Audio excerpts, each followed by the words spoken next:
Hi, welcome. Geekella here, and today we are going to be doing a paint along tutorial where I will show you how to paint this little landscape mountain water scene using just some very basic supplies. This is a great beginner project, nothing too technical here. Here is our painting finished. Using just a few simple colors, you are welcome to use whatever colors you have available in your watercolor palette. Today I'm using a few colors from Daniel Smith watercolors. I have 7 total colors I used here today. French ultramarine, phthalo blue-green shade, lavender, lunar earth, Hansa yellow light, cascade green, and Payne's gray. If you don't have these exact colors, I just recommend a couple blues, a couple greens, a yellow, a dark shade, and maybe a brown shade. If you're interested in learning how to paint this mountain scene, stay tuned.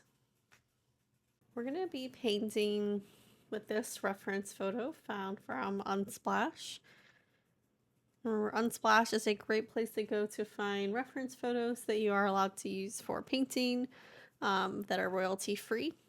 So here is our reference photo of mountains with some trees, water, one of my favorite types of scenes to paint.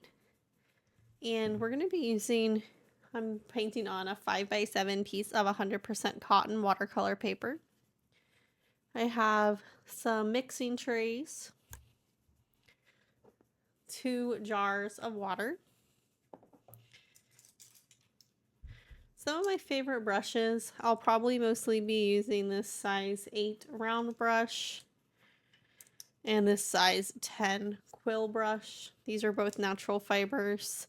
I do have a couple of other paintbrushes that I may use depending on what details I want. We'll probably use a smaller brush like the size 2 or size 1 round brushes when it comes to doing some of the details of the grasses in the picture. And I do have a flat brush and a size 4 round brush that I usually have in my kind of daily painting kit if I decide I want to use those. I'm going to start by taping down my paper. Usually with watercolor, you want to paint on a watercolor block or tape down your surface to prevent the paper from kind of buckling and warping as you're painting. We're just using some light masking tape. This one is from Scotch and it's the Delicate Surface Masking Tape. I do also sometimes just use blue painter's tape. As long as you're careful when you go to peel it off, I usually don't have issues with even heavier duty masking tape. So I'm going to start by just sketching with a pencil very lightly my basic shapes here. I don't always do this, but I do want to just kind of get proportions for what I'm painting. And if we kind of look here, we have our water line. Just going to use the ruler to give a line for our water. It's about halfway down our page.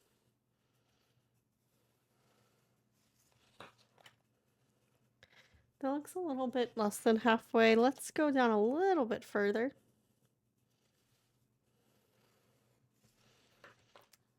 And maybe this will be kind of like my beach.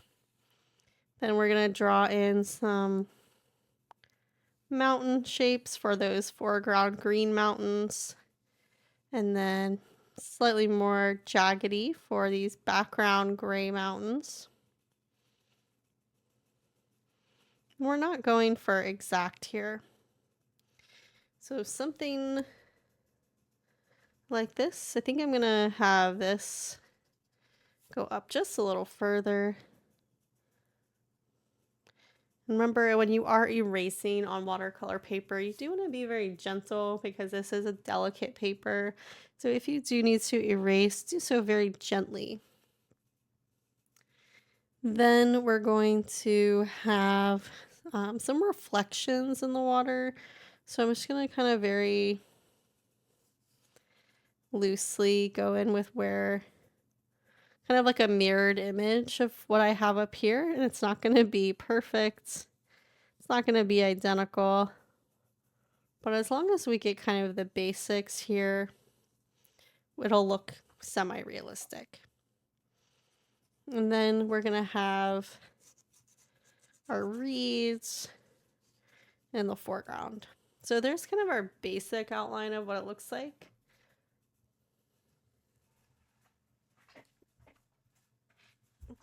I am going to go over some of my darker lines with a kneaded eraser just to kind of make sure these pencil lines are not too vibrant, too visible.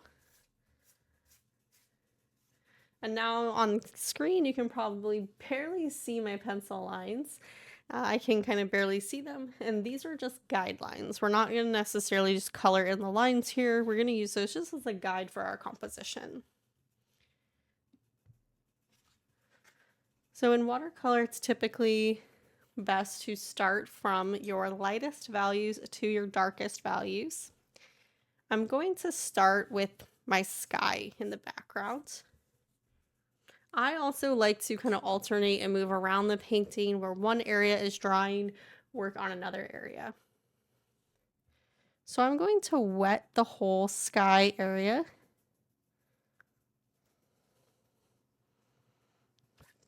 Try not to get any on my mountains. If I do get a little bit, that's okay.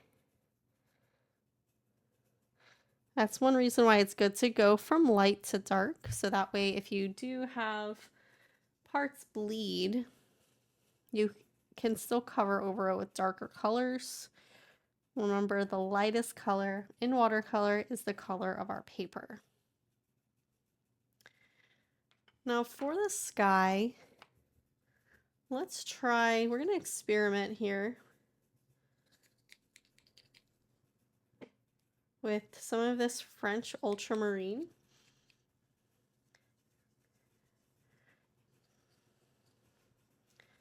And the sky was a very pale, little bit purpley.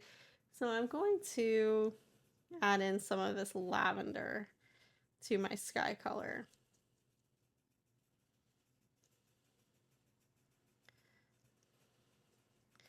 And now we have this really pretty periwinkle blue type color, and we're going to drop that in for our sky. And we are going to do a few cloud shapes as well in our sky. So I'm just kind of tapping my brush.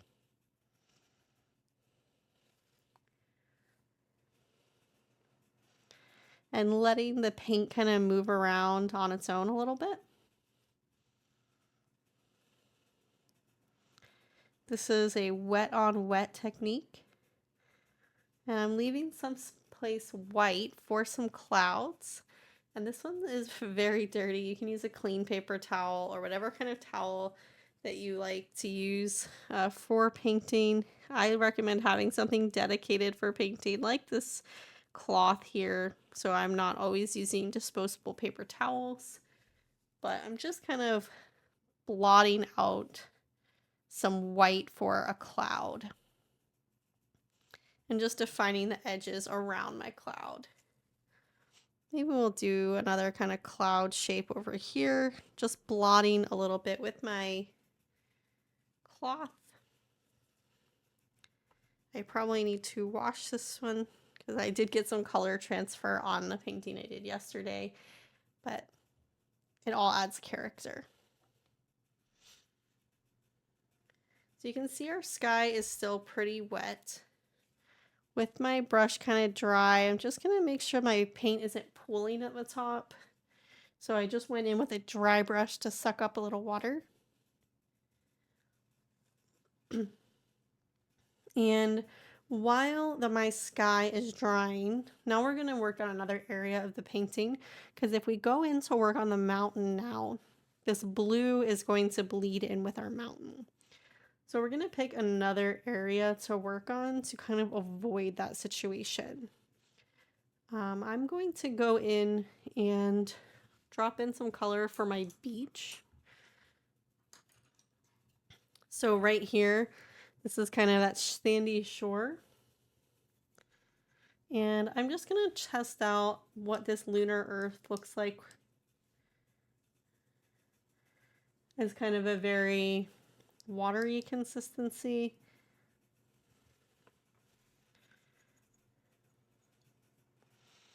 I might add a little bit of yellow, make it a little bit more of a sandy color. And we're just going to go in very, very lightly with this in this area. I am going to wet my area first, rinse my brush off on my clean water, just so I can also work wet on wet here. I'm not going to go too heavy-handed with the water.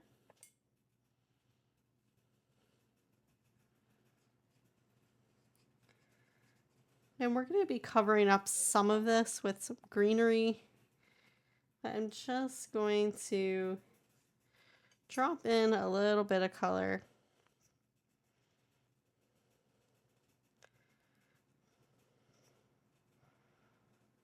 For that sandy shore.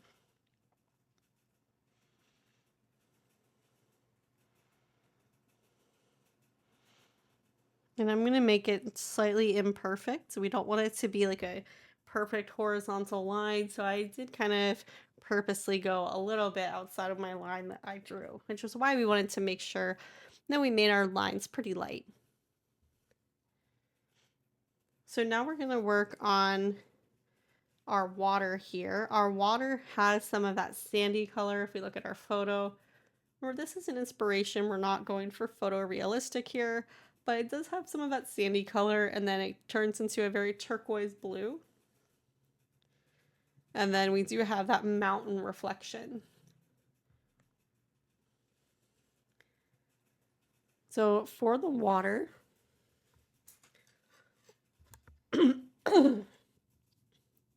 we're going to try some of this phthalo blue.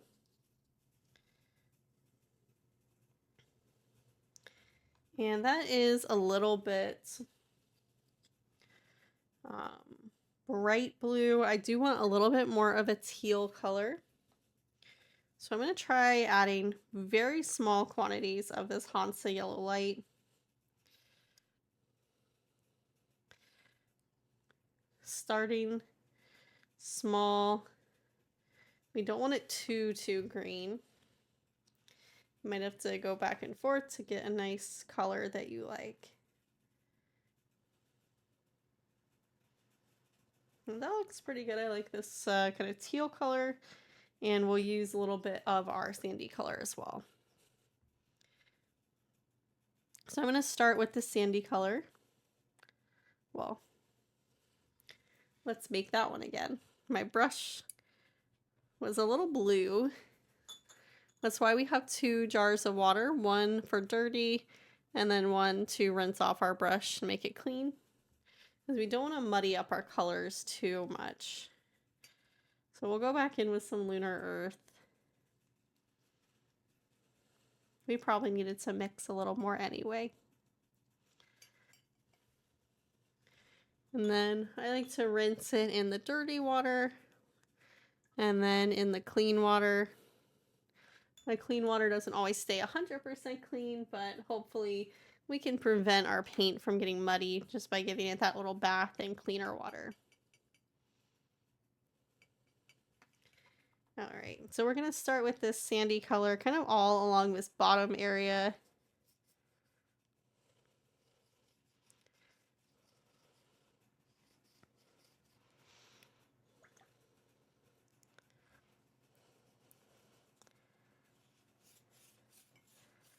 And now I'm just wetting the rest of this area, and I'm blending upwards all the way to my beach. And now we can kind of drop in some of that teal for our water.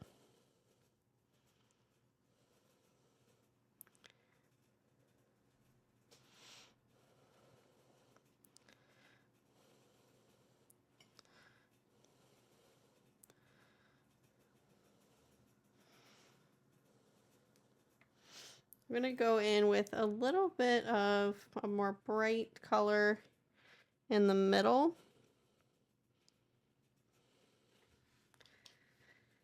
And then we'll do a little bit of green for that water or those mountain reflections. So let's get a little bit of green here. And Cascade green is a very blue green. This is very, inspired by the trees in the Cascade Mountains. So this is kind of, I don't know where this picture is from, but it did remind me of the Cascade Mountains. And we're just going to tap this in. Our paper is still wet, so we're going to get some of that lovely movement on our paper of the paint kind of with its mind of its own.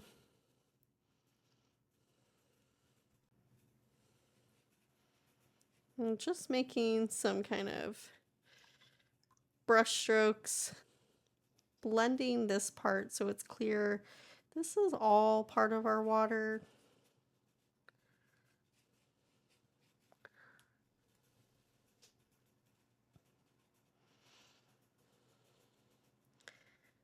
And we might go in and add some more like kind of ripple details later. But there is our water part for now. We'll add in a little bit more detail later once it dries. Wet on wet is where you want to get your colors in, and then more wet on dry is where you want to add more details. I do think I just want to darken up a little bit on here. Our photo is quite dark at the bottom where the water meets the beach. So let's just darken this just a little bit. And we'll let this part dry. And we'll work on our mountains. So for this mountain, this was kind of a gray color. I tend to like to make mountains more of a purpley gray. So I think I'm going to mix a little bit of the Payne's gray and the lavender together.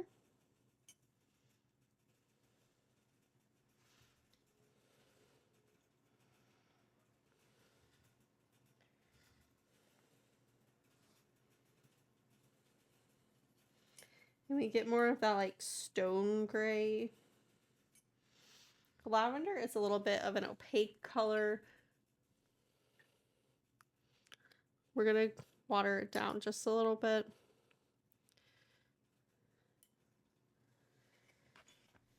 And go in and do some detail. We're purposely not going to just do this as one solid block of color. We are going to leave some spaces because our mountain does have some white spaces. We might go in with some highlights with some darker shadows.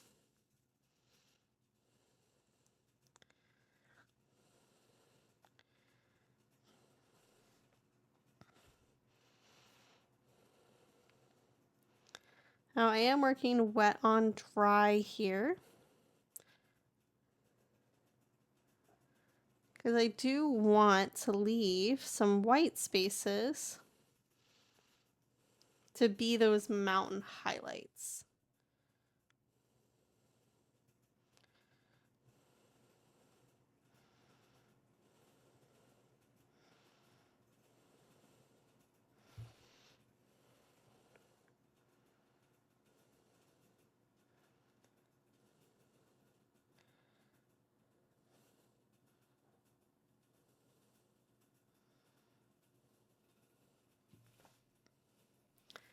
And we'll pick a couple areas to just add a little bit more of a dark.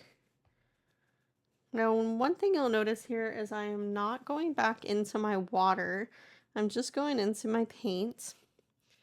I am going to rinse my brush and dry it just to move some of this paint around.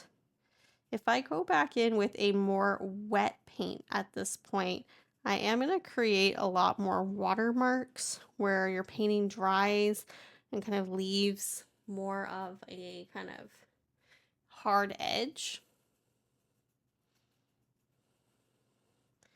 And I do like some of those hard edges a little bit in the painting, but we want to make sure that we're not giving too many hard edges.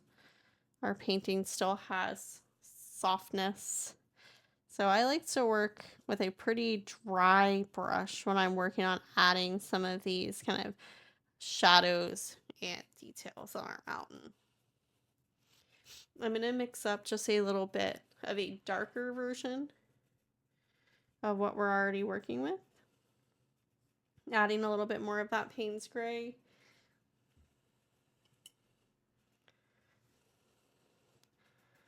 Just so I can touch that in a couple places and get some shadow. Again, drying my brush and moving that paint around a little bit.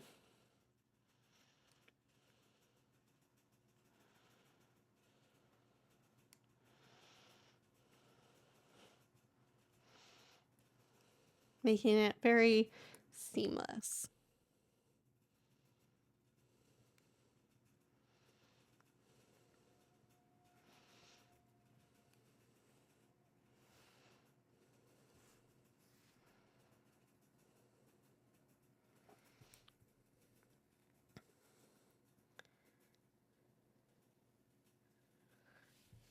All right, so there is my background mountain. The main thing we have not painted here yet is our foreground mountain. We're gonna wait for this to dry. This fortunately isn't super wet, so we're gonna mix up a little bit more of this Cascade green.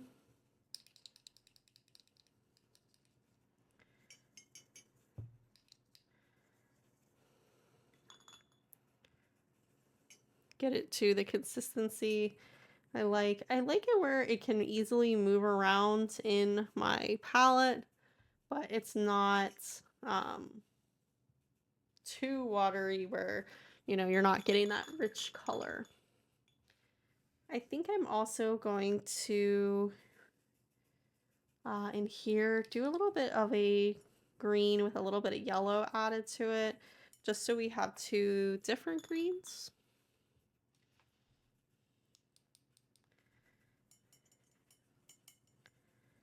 That might be a little bit too bright. Always add color back and forth until you get what you're looking for.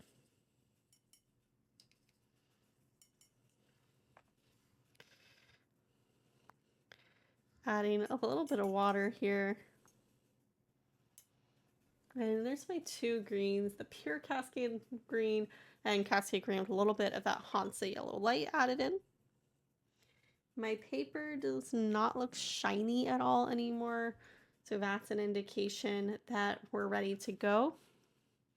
And we're going to work on these mountains. They are quite dark in the photo. I might make them a little bit more green. We could always darken it with some Payne's gray if we want to add some darker highlights or darker shadows. And these are tree covered mountains, so I'm going kind of scrubby with my brush.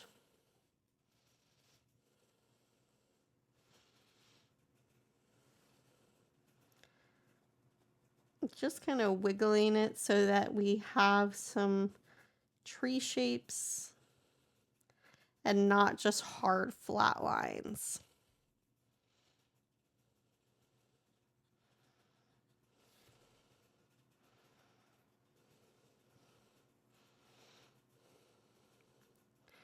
You'll notice this Cascade green is granulating a little bit. I do like the granulating colors because it does some of the work for you on kind of dispersing the colors a little bit and making it so your colors aren't just like flat solid blocks.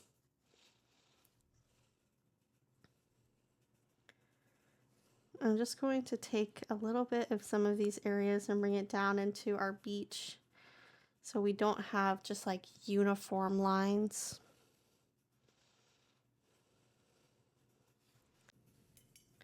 And I am going to mix up half of this as a darker green with a little bit of that Payne's gray, just so I can add in some darker regions.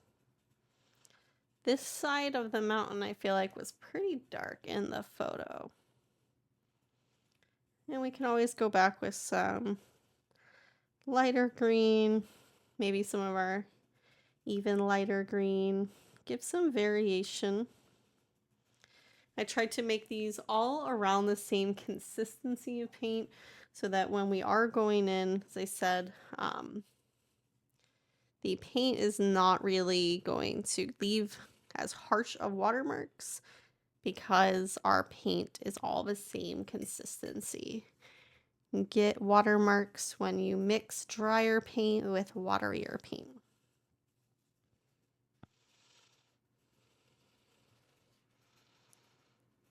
And just continuing, kind of scrubbing a little bit, not hard, but just so we don't get flat lines.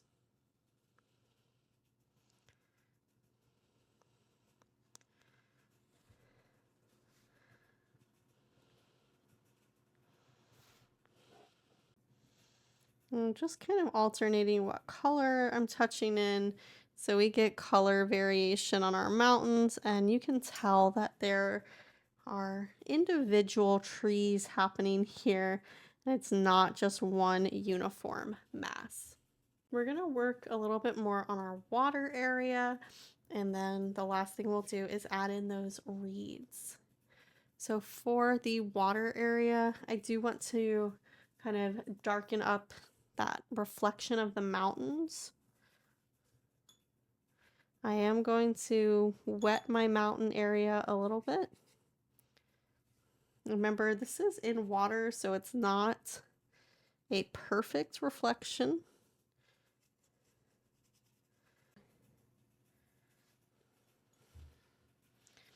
I need to mix up a little bit more. I'm being a little too conservative with how much paint I'm mixing up in my paint well.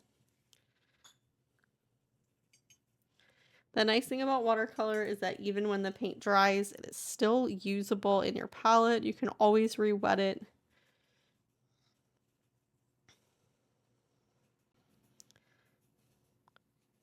Watercolor paint lasts a long time because I'm always reusing what is left over in my palette. I usually do not just rinse that away.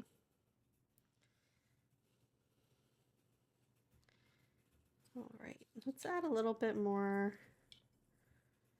watercolor here.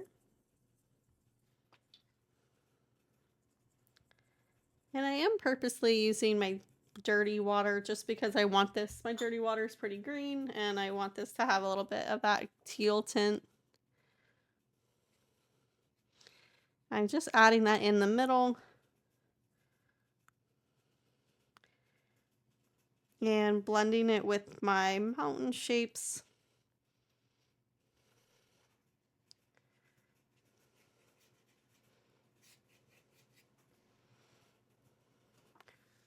Remember, we don't want this to be, perfect down here because this is a reflection in a moving body of water.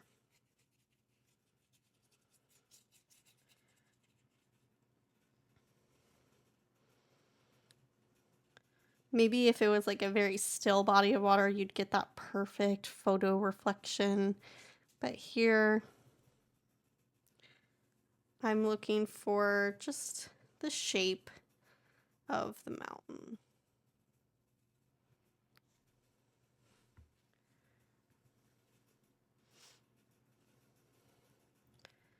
All right, my last thing to do would be those reeds, which I don't think I'm quite ready for because my water is very wet.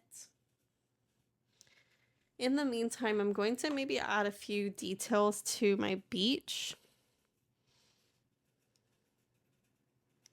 I'm going to get some lunar earth.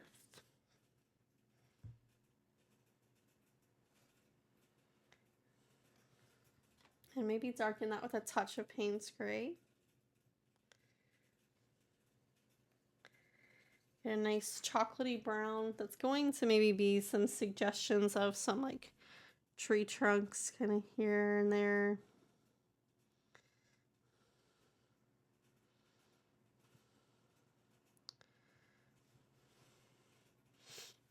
Just finding something to do while my painting dries. I do like to kind of constantly be working on the painting. I hate just sitting around waiting for it to dry.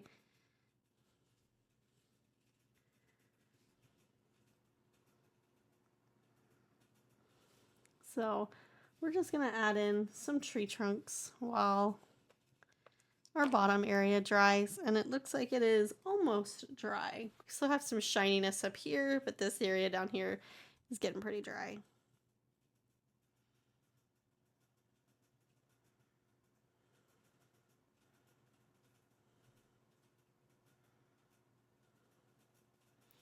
Just some suggestions of some stuff going on in there. There's trees and foliage and stuff on our beach. Maybe we'll add in a couple little green spots just to show that there is vegetation here, and wet my brush and kind of just blend that in.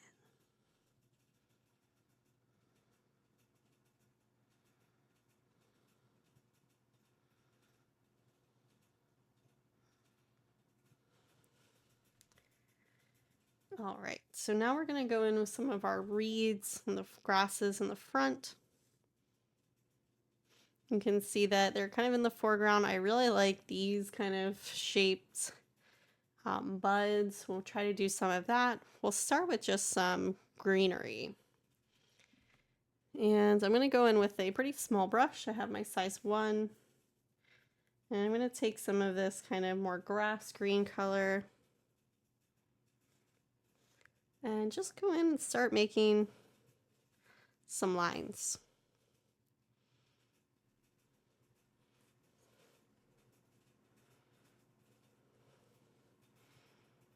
Just quick flicks. Pretty wet on dry here.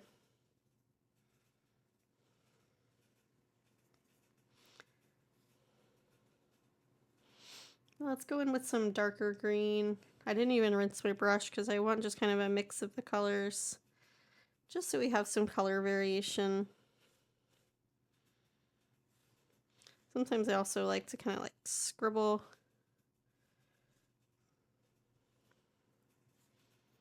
Wet this a little bit more. This is dried out a little bit.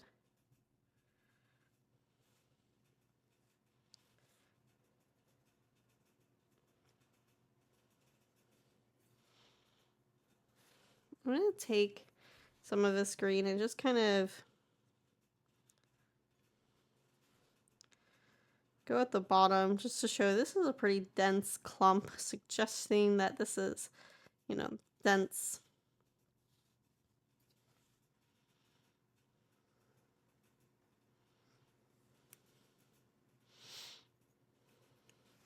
And now we'll try doing a couple of those kind of knobby reeds that have maybe 1 or 2 little flowers on them. There was like a little purple flower on one of them. We'll try giving a suggestion of that.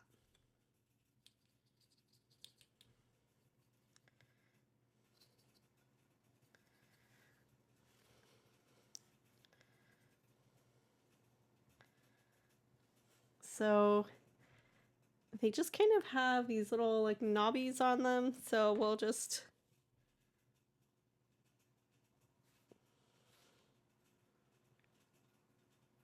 go in and add some little dots. I'm not sure how I like the look of that. It does give it a nice like texture difference. So everything is not, you know, the exact same.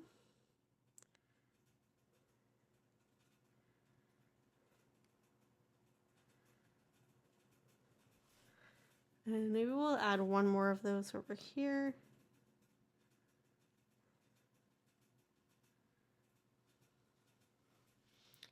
And let's see if we can get some nice pure lavender and add in a lavender flower.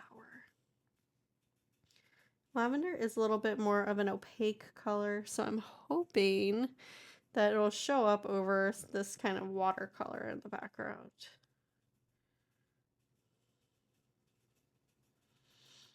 do a nice thick lavender mixture. And we'll just kind of maybe here. Oh, I actually really like that. Let's add a couple more. Not being super, I guess they kind of go on the knobby ones, but I'm just kind of putting a couple of dots of lavender throughout just because it looks nice.